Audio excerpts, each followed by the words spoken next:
कृषि में कई प्रकार के तरीके होते हैं। एक तो होता है एकीकृत कृषि, एक होता है ज़ीरो बजट कृषि, एक होता है नेचुरल फार्मिंग। तो कई प्रकार के फार्मिंग होते हैं। उसी में से एक प्रकार होता है ऑर्गेनिक फार्मिंग का। ऑर्गेनिक फार्मिंग में मुख्यतः कुछ बातें होती हैं, अगर वो बातें देखी जाएँ, तो उसे कहा जाता है ऑर्गेनिक फार्मिंग। जैसे कि जो रासायनिक उर्वरक हैं, उनका प्रयोग हम ना करें, पूरी तरीके से ना करें, तो एक ये इसका कैरेक्टरिस्टिक है। दूसरी बात जो देशी खाद के तरीके हो सकते हैं, जैसे कि गोबर के खाद हो गए या जो पत्तियाँ होती हैं या कुछ घर के जो कूड़ा-करकट होते हैं, उनको हम पिट बना करके उसमें इकट्ठा करें और उन उन खादों का प्रयोग करें। जो खली होता है, खली यानी कि जो सरसों को हम पेरा करके जो खली निकालते हैं, तो खली का प्रयोग हम करें जो इंसेक्टिसाइड्स होता है, उनके स्थान पर। जैसे कीटनाशक का हम प्रयोग करते हैं तो वायुमंडल में वो सारी फैल जाती हैं, तो वायु प्रदूषण होता है इससे। और हम रासायनिक उर्वरकों का प्रयोग करते हैं, तो वो बह कर के जाता है तालाबों में, तो तालाब का पूरा जो जैव विविधता है, वो नष्ट होता है। और कीटनाशकों के प्रयोग करने से वायु प्रदूषित होती है। तो कीटनाशक के स्थान पर जो खली है, जो राख है, उसका प्रयोग प्रयोग करें और रासायनिक उर्वरक के स्थान पर हम जो जैविक उर्वरक हैं, उनका प्रयोग करें। तो अ, इस तरीके से हम इसको कह सकते हैं ये ऑर्गेनिक फार्मिंग है। इसके फ़ायदे ये हैं कि विभिन्न प्रकार के जो प्रदूषण हैं उससे हमको निजात मिलती है। दूसरा ये मिट्टी में लगातार रासायनिक उर्वरकों के प्रयोग करने से क्या होता है कि मिट्टी की जो क्षमता होती है, वो नष्ट होती जाती है। अगर हम उसमें जो दलहनी फसलें हैं या जो जैविक खाद हैं उनका प्रयोग करते हैं तो मिट्टी का जो पुनर्भरण हो सकता है, रिप्लेनिशमेंट ऑफ जो सॉइल हो सकता है, उसको हम कर सकते हैं। तो इस तरीके से हम उसमें सुधार के प्रयास कर सकते हैं।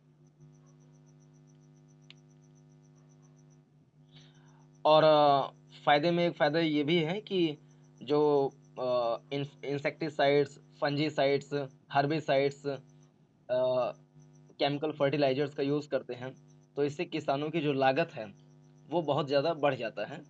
इससे उनको इनकम बहुत ज़्यादा हो नहीं पाता है। और प्रधानमंत्री जी ने कहा था कि 2022 तक, जो कि बीतने वाला है, इस तक हम किसानों की आय को दोगुना कर देंगे। लेकिन वहाँ तक का लक्ष्य भी हम प्राप्त नहीं कर सके हैं। तो अगर किसानों की आय को दोगुना करना है, तो भी हमें प्राकृतिक खेती, जैविक खेती की ओर बढ़ना होगा। अगला फ़ायदा ये है कि जैविक खेती करने से कि उसका जो उत्पाद होता है, जो ऑर्गेनिक प्रोडक्ट होता है, वो विदेशों में उसकी डिमांड बहुत ज़्यादा है। क्योंकि रासायनिक उर्वरकों से जो हम प्रोडक्ट बनाते हैं, मतलब उत्पादन करते हैं, उसमें कुछ न कुछ केमिकल तत्व आ जाता है। तो अ, अगर किसानों की आय को बढ़ाना है, तो भी ऑर्गेनिक जो प्रोडक्ट्स हैं, वो काफ़ी बेहतर माना जा सकता है। अ, इसके नुकसान की बात ये करें तो कुछ लोग का ये तर्क है कि जैसे शुरुआती जो उत्पादन होता है, जैविक खाद का हम प्रयोग करें, मतलब जैविक कृषि करें, लेकिन शुरुआती जो उत्पादकता है, वो काफ़ी कम होता है, तो इससे किसानों को काफ़ी हानि हो सकता है। इसका एक एग्ज़ाम्पल श्रीलंका में देखा जा सकता है। वहाँ की सरकार ने पिछले साल मतलब करीब 7-8 महीने पहले निर्णय लिया कि हम अपने देश से पूरी तरीके से केमिकल फर्टिलाइज़र्स का यूज़ नहीं करेंगे और ऑर्गेनिक खेती करेंगे। लेकिन पता लगा वहाँ की जो कृषि में उत्पादकता है काफ़ी ज़्यादा कम हो गया। तो कोई भी हम बड़ा निर्णय करें तो इन सारी बातों को देखकर करें कि धीरे-धीरे प्रयोग करें। एक बैग हम किसी दूसरी प्रकार की व्यवस्था पर शिफ्ट ना हो। और सिक्किम भारत का पहला राज्य है, भारत क्या पूरी दुनिया का पहला राज्य है, जिसको पूरी तरीके से जैविक राज्य घोषित किया गया था 2014 में। तो ये एक बड़ी गरिमा की बात है हमारे लिए। तो ये कुछ बातें हम जैविक कृषि के बारे में जानते हैं सो बताएँ। धन्यवाद। ये बच्चों वाला आपको कैसे मालूम है?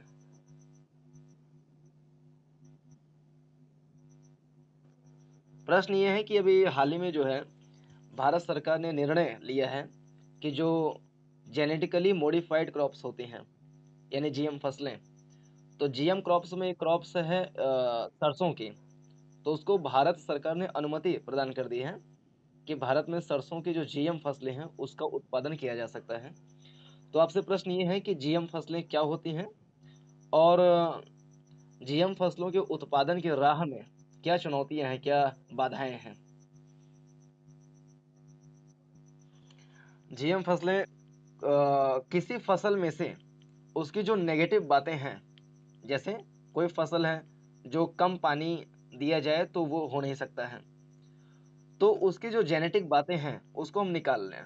क्योंकि जो भी प्लांट्स होते हैं, जो भी एनिमल्स होते हैं, जो भी ह्यूमन बींग्स होते हैं, उनके डीएनए में पाया जाता है जीन्स, और जीन्स ही वे बातें होती हैं जो लोगों के गुण को निर्धारण करती हैं कि कोई व्यक्ति या कोई प्लांट कैसा होगा। तो अगर कोई प्लांट ऐसा है जिसमें उत्पादकता ज़्यादा होता है, तो उस प्लांट को हम एनालिसिस करें, उसका जीनोम एडिटिंग मतलब जीनोम सीक्वेंसिंग करें और उसमें से उस जीन को निकालने का प्रयास करें, जिसके कारण से उस फसल में उत्पादकता ज़्यादा होती है। और उसी प्रजाति के किसी और फसल को लें, जिसका जो ब्रांड है या कुछ वो चीज़ दूसरा है, लेकिन उसकी खास बात ये हो कि उसमें कीड़े नहीं लगते हैं। तो अलग-अलग एक ही जैसे सरसों है, तो सरसों का ही पौधा का जो अलग-अलग प्रकार के जो ब्रांड हैं, जो कंपनियाँ हैं या जो प्रजातियाँ हैं, उन सभी के अच्छी-अच्छी बातों के जेनेटिक बातों को निकाल लें और उन सब के खराब-खराब बातों के जेनेटिक चीज़ों को बाहर कर दें। तो अच्छी बातों के जेनेटिक क्वालिटीज़ को ऐड करके जो नया प्लांट बनाया जाता है, उसे कहा जाता है GM crops, genetically modified crops, कि हमने उसमें उसके जेनेटिक में संशोधन कर दिया है ताकि किसानों को ज़्यादा इससे फ़ायदा हो। इसमें चुनौती ये है कि विश्व में एक आधी दो कोई कंपनी है जो जीएम जो सीड्स होती हैं उसको बनाती हैं। तो ऐसे में उनका मार्केट में मोनोपोली हो सकता है कि किसान उनसे ही मंगाएँगे। और 2002 में एक बार प्रयोग किया गया था जो बीटी कॉटन होता है इसका। तो बीटी कॉटन का उत्पादन हो रहा था, तो उसमें एक विशेष प्रकार का बैक्टीरिया लग जा रहा था, कोई कीड़ा लग जा रहा था, तो उससे सारी फसलें खराब हो जा रही थीं। तो किसानों ने कहा कि जीबी कॉटन जो बीटी कॉटन है, इसका उत्पादन तो हम कर रहे हैं, लेकिन इसमें बैक्टीरिया लग जाता है तो सारी फसलें हमारी खराब हो जाती हैं।